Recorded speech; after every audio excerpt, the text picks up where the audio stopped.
నాకు ఇచ్చినటువంటి తీర్మానం విధ్వంసం నుండి వికాసం. నాకు తెలిసి విధ్వంసం అనే పేరు జపాన్లో అణుబాంబులు పడేటప్పుడు విన్నాం, రాజులు పోరాటం చేసేటప్పుడు, కోటల మీద దాడులు జరిగినప్పుడు విన్నాం. మళ్ళీ 2019లో ఒక దుర్మార్గుడు ఈ రాష్ట్రానికి ముఖ్యమంత్రిగా బాధ్యతలు స్వీకరించిన తర్వాత ఆ పదం విన్నది ఆంధ్రప్రదేశ్ రాష్ట్రంలో అని చెప్పి సందర్భంగా తెలియజేస్తున్నాను.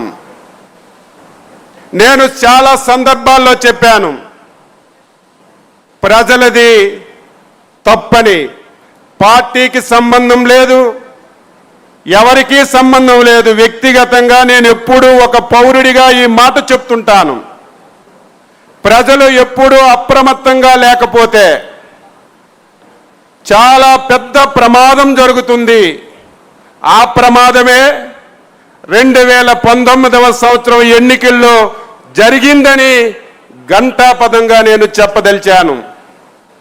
ఎవరో కొత్తగా రాజకీయాల్లోకి వచ్చి రాజకీయ పార్టీ పెట్టి నేనేదో ఉద్ధరిస్తానంటే, తెలుసో తెలియక అధికారాన్ని ఇచ్చారంటే ఒక అర్థం ఉంటుంది.